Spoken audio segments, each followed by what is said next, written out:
ओम श्री गणेशाय नमः। जय श्री बालाजी। मैं सुचिता त्रिपाठी अपने चैनल शाश्वत स्टूडियो में आप सभी का दिल से स्वागत करती हूँ।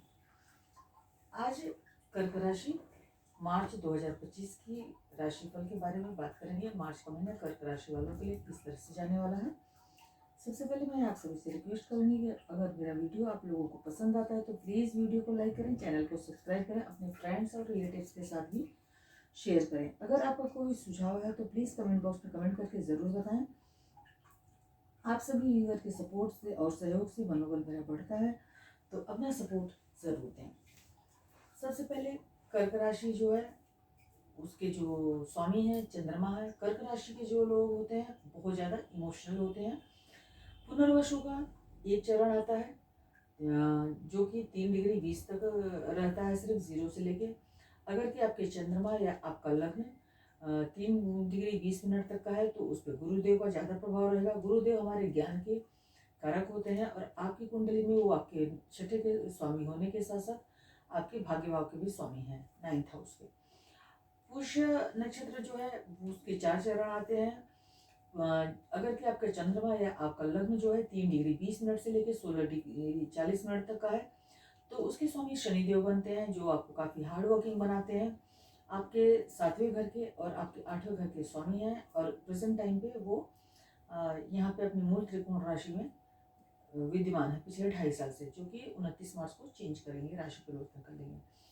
अगर कि आपका चंद्रमा या आपका लग्न 16 डिग्री 40 मिनट से लेकर 30 डिग्री तक है तो उसके स्वामी बनते हैं बुधदेव। अश्लेषा नक्षत्र है। बुधदेव आपके 3रे घर के और 12वें घर के स्वामी हैं। बुधदेव से हम बुद्धि और व्यापार आदि का विचार करते हैं। कुल मिला के अगर के जो आपकी राशि है कर्क राशि बनेगी तो आप बहुत ज़्यादा इमोशनल, बहुत ज़्यादा सेंसिटिव होते हैं। आप में बोलने की कला बहुत अच्छी होती है, पर कई बार आपकी वाणी जो है थोड़ी सी कठोर हो सकती है। आपका जो लाइफ पार्टनर होता है वो काफ़ी मेच्योर और काफ़ी समझदार होता है। मतलब घर का जो मैनेजमेंट है उसको काफ़ी अच्छी तरीके से घर के कामों में जिसको बोलेंगे निपुण होता है। अब ग्रहों की स्थिति देख लेते हैं।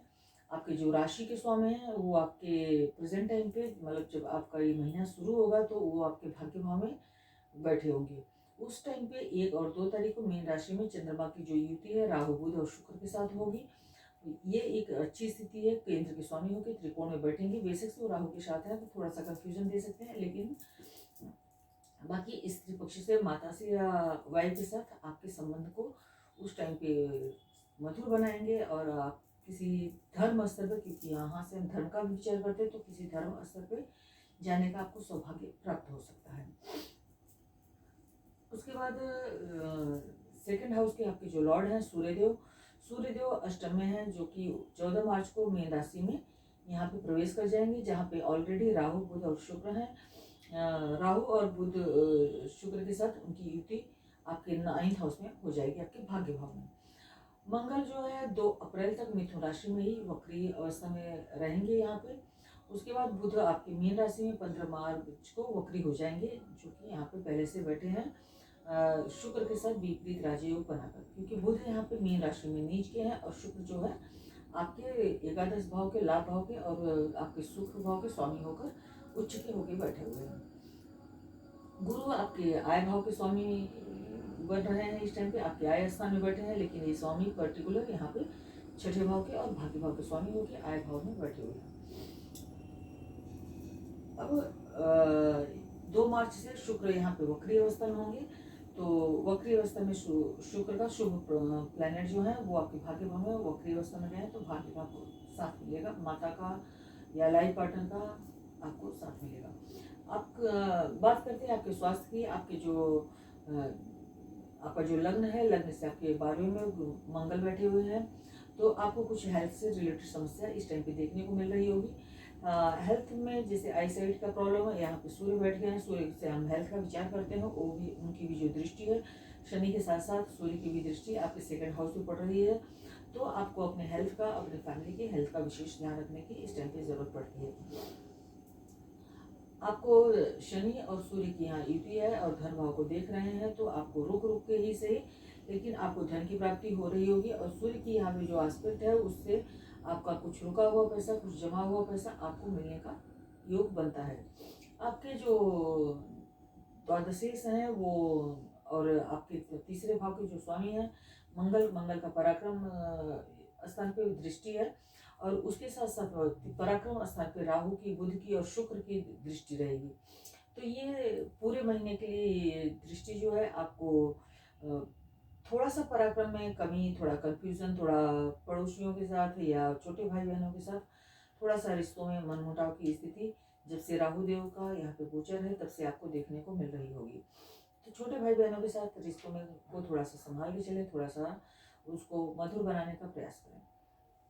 आपके जो सुख के मालिक हैं वो और आपके जो आय के भी मालिक शुक्रदेव यहाँ पे उच्च के होके बैठे हैं। ये एक अच्छी स्थिति है। आपको माता का, पत्नी का सहयोग मिलेगा, भाग्य का साथ मिलेगा। आपको हायर एजुकेशन के लिए भी मतलब सपोर्ट मिलेगा, क्योंकि शुक्रदेव वहाँ पे जो है वहाँ पे उच्च के होके बैठे हुए हैं। यात्रा 9th हाउस से हम यात्रा का विचार करते हैं, वहाँ पे शुक्र की स्थिति बहुत अच्छी है। तो आप जो भी यात्रा करेंगे धार्मिक भी हो सकती है और हायर एजुकेशन से रिलेटेड भी यात्रा आपकी हो सकती है, क्योंकि आपके जो 5th के लॉर्ड हैं वो भी 12वें घर में बैठे हैं, व्यय स्थान है। तो वहाँ पे जैसे खर्चे जो हैं आपको संतान से रिलेटेड खर्चे या हायर एजुकेशन से रिलेटेड जो है खर्चे वहाँ पे बैठ के मंगलदेव करा सकते हैं। उसके बाद आपके भाग्य 5th हाउस के स्वामी जो आपके संतान के लिए देखते हैं, जो आपके लव अफेयर आदि के लिए देखते हैं, आपकी जो शेयर मार्केट आदि है उसके लिए भी हम 5th हाउस को देखते हैं। तो संतान भाव पे जो है सीधी सीधी राहु की भी एस्पेक्ट है और वहाँ पे गुरु की भी एस्पेक्ट है। जहाँ गुरु बचाने का बहुत प्रयास करते हैं वहाँ पे मंगल 12th हाउस में जाके थोड़ा सा प्रॉब्लम क्रिएट करते हैं। लव अफेयर के मामले में थोड़ा सा कंफ्यूजन, थोड़ा सा डाउट, थोड़ा सा एक दूसरे के साथ मन मुटाव जैसी स्थिति बनती है, क्योंकि यहाँ पे राहु जो है मतलब शुक्र जो है राहु के साथ वीनस से हम लव अफेयर आदि का विचार भी जो है हम वीनस के साथ करते हैं। तो वीनस वहाँ पे उच्च के होके बैठे हुए हैं, लेकिन जो यहाँ के स्वामी हैं वो 12वें में चले गए हैं। गुरु की दृष्टि है, गुरु काफी बचाने का प्रयास करते हैं, लेकिन उसके बाद थोड़ा सा आपको खुद को भी थोड़ा बुद्धिमत्ता से थोड़ा बुद्धि विवेक के मालिक हैं और 12वें में बैठे हुए हैं। तो बुद्धि विवेक का इस्तेमाल करके अपने लव अफेयर को, अपने रिश्तों को थोड़ा ट्रांसपेरेंसी के साथ संभालने की आपको इस टाइम पे जरूरत पड़ती है। यहाँ पे आप देख ही रहे होंगे शनि की भी दृष्टि है। शनि यहाँ से देखेंगे तो 7, 8, 9, 10 मतलब शनि की, राहु की दृष्टि होने की वजह से, मंगल के 12वें में जाने की वजह से थोड़ा सा जैसे बोलते हैं, अब मंगल जो है वो डुअल साइन में है तो थोड़ा सा डुअलिटी आ सकती है। मतलब जो कुछ बातों को आप छुपाने का प्रयास कर सकते हैं, इसकी वजह से कन्फ्यूजन क्रिएट हो सकती है। तो इसको बचाने के लिए आपको थोड़ा सा प्रयास करना पड़ेगा। जुपिटर देव का तो साथ है ही, लेकिन थोड़ा सा आप भी अपने प्रयास से उसको संभालने में मतलब संभालने का काम कर सकते हैं। हायर एजुकेशन के लिए अगर कि आपका बच्चा या आप स्वयं विदेश जाने का प्रयास कर रहे थे तो शनिदेव की दृष्टि की वजह से जिसमें थोड़ी सी रुकावट आ रही थी उसमें आगे चल के जब शनिदेव का ट्रांजिट चेंज हो जाएगा तो आपको थोड़ा सा राहत मिलेगा। 6th हाउस के जो लॉर्ड हैं और भाग्य भाव के स्वामी गुरुदेव एकादश हाउस में बैठे हुए हैं। एकादश हाउस में बैठकर वो आपको जॉब में थोड़ा सा प्रमोशन आदि का योग बनाते हैं। आपको जॉब में बॉस के साथ, कलीग के साथ थोड़ा सा बना के चलने की ज़रूरत है।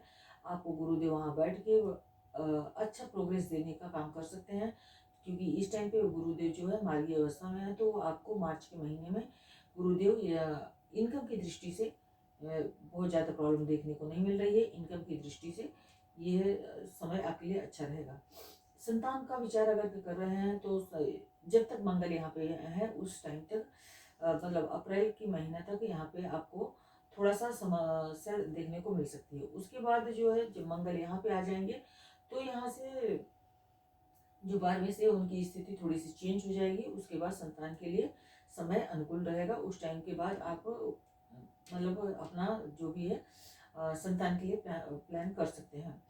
क्योंकि ये छठे के भी मालिक हैं तो इसलिए थोड़ा सा, जैसे छठे भाव से हम सभी जानते हैं उनका मूल त्रिकोण साइन है, वो मूल त्रिकोण साइन से एकादश हाउस में गए हैं तो अपने से छठे बैठे हुए हैं। तो जैसे थोड़ा सा 6 to 6 है तो थोड़ा सा ट्रीटमेंट आदि की आपको ज़रूरत पड़ सकती है। तो ट्रीटमेंट करके डॉक्टर के सलाह के थ्रू ही आगे बढ़ना आपके लिए उचित होगा। तो इस चीज़ का आपको विशेष ध्यान रखना है। अभी यहाँ पे गुरु की जो दृष्टि है वो यहाँ पे आपके 7th हाउस पे पड़ रही है। हालांकि गुरुदेव यहाँ पे काफ़ी बचाने का प्रयास करें, फिर भी आपके सपनों के मालिक जो है वो अष्टम में बैठे हुए थे। तो लाइफ पार्टनर का हेल्थ आपको इन 2.5 साल में कई बार खराब होता हुआ दिखा होगा। कई बार आपका धन जो है लाइफ पार्टनर की हेल्थ को लेके मतलब व्यय हुआ होगा। तो इस चीज़ का आपको लाइफ पार्टनर की हेल्थ का आपको थोड़ा सा इस टाइम पे ध्यान रखने की ज़रूरत है। बिजनेस पार्टनर के साथ थोड़ा सा समझ के चले, बहुत ज़्यादा ट्रस्ट करने की ज़रूरत नहीं है, क्योंकि थोड़ा सा आपको ट्रस्ट में परेशानी हो सकती है। ट्रस्ट करने की वजह से परेशानी थोड़ी सी आपको बन सकती है। उसके बाद बात करेंगे हमारे 8th हाउस में जो कि हमारे ससुराल का भाव होता है, हमारा मतलब हिडन नॉलेज का भी भाव होता है।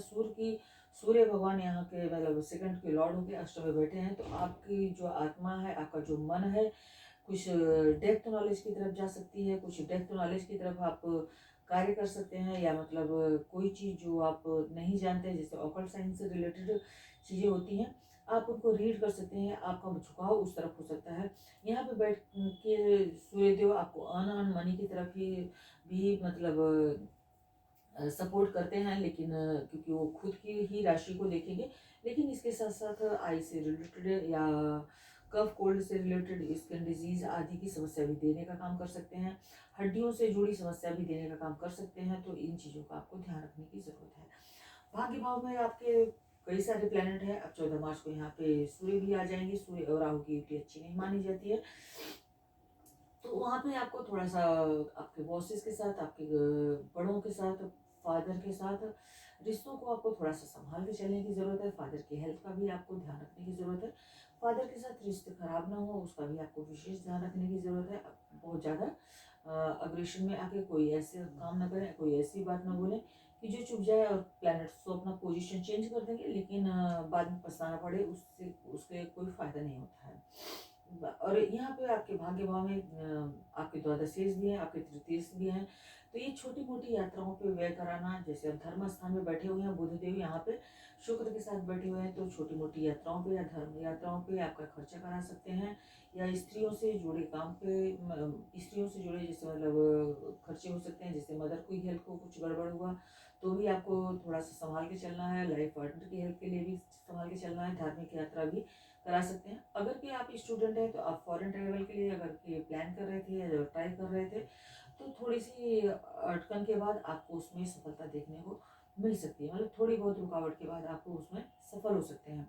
क्योंकि राहु देव आपके लग्न को देख रहे हैं, तो आपके लग्न को थोड़ा सा कंफ्यूजन क्रिएट कराते हैं। जो चीज़ है उसको आप मतलब गलत वे में ले जा सकते हैं, या जो चीज़ नहीं है उसको थोड़ा सा आप समझने में देरी लगा सकते हैं।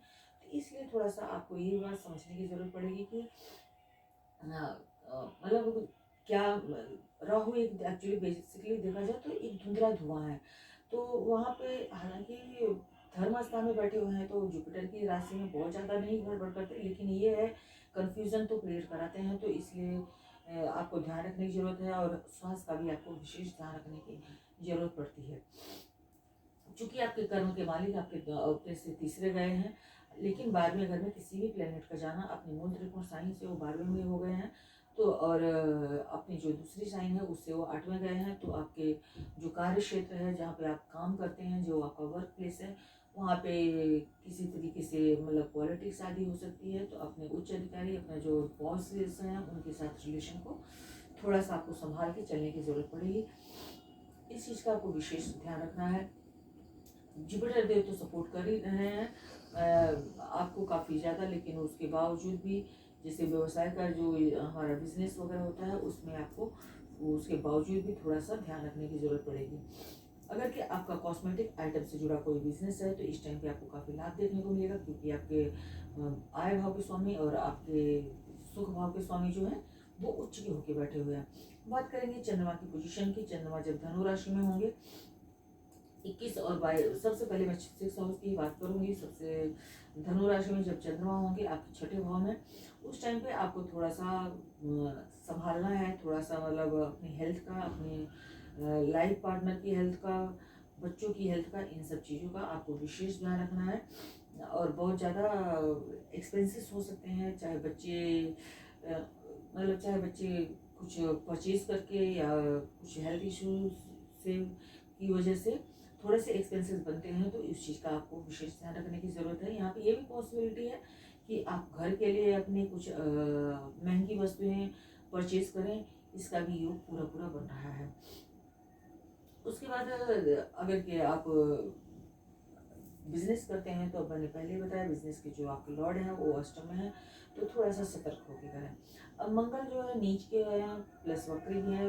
मेन तो ये है कि वो उनका जो मूल त्रिकोण साइन है वहाँ से वो नीच के होके बैठे हुए हैं।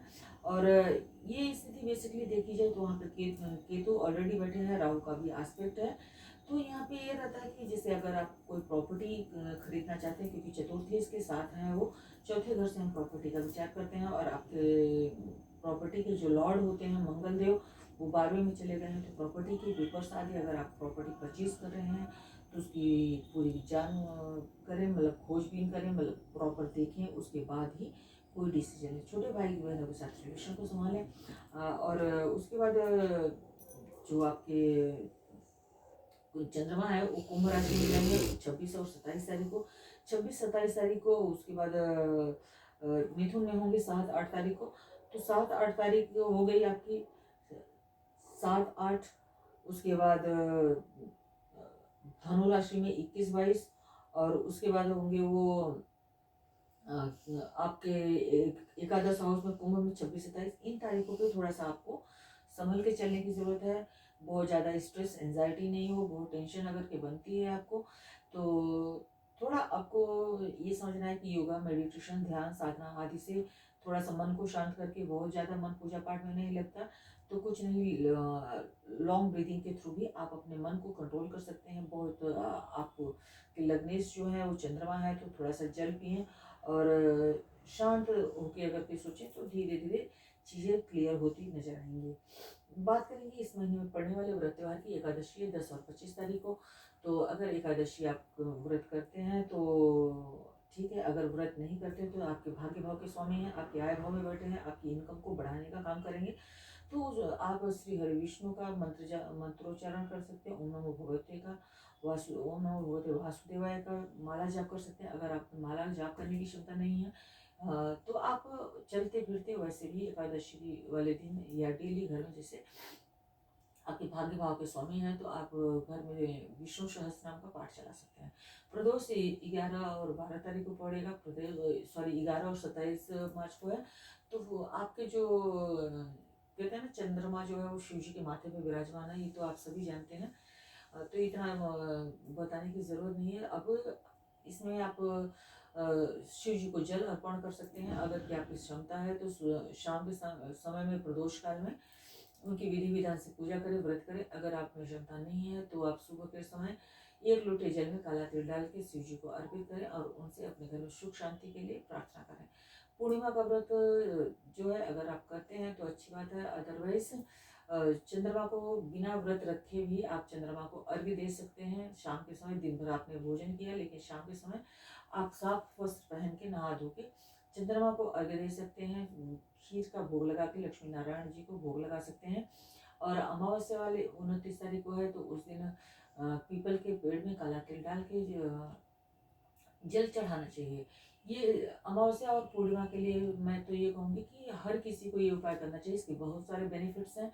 पूर्णिमा और अमावस्या वाले दिन घी का दिया एक जला के घर के दरवाजे भी या माता तुलसी को चढ़ाने से घर में सुख शांति आती है। बच्चों का एजुकेशन में अगर कोई रुकावट आ रही है तो वो रुकावट भी दूर होती है। उसके साथ साथ अगर कोई हेल्थ इश्यूज चल रहा है फैमिली में तो उसमें भी सॉल्व होता है। पर ये सारे जो उपाय होते हैं ये लॉन्ग टर्म में काम करते हैं। 3 दिन दिया जला के या 3 दिन पीले कपड़े पहनने से कोई प्रॉब्लम सॉल्व नहीं होती है। तो ये उपाय अगर कि घर में है और पॉसिबिलिटी है तो करते रहें। अमावस्या वाले दिन जो है आप अगर कोई परेशानी चल रही है संतान से जुड़ी, धन से जुड़ी, तो एंटी क्लॉकवाइज नारियल उतार के 7 बार उसको चलते हुए जल में प्रवाहित कर सकते हैं। अदरवाइज अगर कि चलता हुआ जल नहीं है तो शिव जी के पास रख सकते हैं। होलिका दहन है 13 मार्च को और होली है 15 मार्च को। नवरात्रि 30 तारीख को शुरू होगी। हम सभी जानते हैं कि नवरात्रि में हम सब कलश स्थापना करते हैं और जॉब होते हैं। उसके बाद माता देवी को, दुर्गा देवी को अच्छी तरीके से हम उनको साफ सफाई करके उनको उनकी पूजा करते हैं। प्रॉपर फूल अपना जो है लाल चुन्नी आदि चढ़ाते हैं। महिला दिवस 8 मार्च को सभी महिला व्यूअर्स को मैं बहुत सारा बधाई देती हूँ। महिलाओं के बिना न तो सृष्टि आगे बढ़ सकती है और न ही कोई काम बन सकता है। तो महिलाएं बहुत सम्मानीय होती हैं, ऐसा मेरा मानना है। ऐसा नहीं कि मैं महिला हूँ इसलिए, बेसिकली ये है कि मैं ये जानती हूँ कि महिलाएं काफ़ी हार्ड वर्क करती हैं अपने फैमिली को संभालने के लिए, लाइफ पार्टनर के लिए, बच्चे के लिए, अपने पूरे परिवार के लिए। तो उनको वही नमन है। चंद्र ग्रहण है 14 मार्च को, तो आप चंद्र ग्रहण जैसे ख़त्म हो जाता है, उसके बाद आप सफ़ेद चीज़ों का, जैसे आपके लग्नेश भी हैं चंद्रमा, तो सफ़ेद चीज़ों का, चावल हो गया, चीनी, दूध आदि का मंदिर आदि में या किसी गरीब योग्य ब्राह्मण को दे सकते हैं, दान कर सकते हैं। सूर्य ग्रहण है 29 मार्च को। 29 मार्च को जब सूर्य ग्रहण के पश्चात आप गुड़ और गेहूं का दान अपने पूरे परिवार का हाथ लगा के दे सकते हैं। एक चीज़ ये है कि ग्रहण के बाद हमें हमेशा घर में गंगा जल का छिड़काव जरूर करना चाहिए, इससे काफ़ी पॉजिटिविटी बनी रहती है। आपको अगर मेरा वीडियो अच्छा लगा तो प्लीज़ वीडियो को लाइक करें, चैनल को सब्सक्राइब करें। आप लोगों का जो भी सुझाव है उसे ज़रूर दें। श्री हरि विष्णु आप सभी का दिन मंगलमय करें। आप सभी को बहुत बहुत धन्यवाद।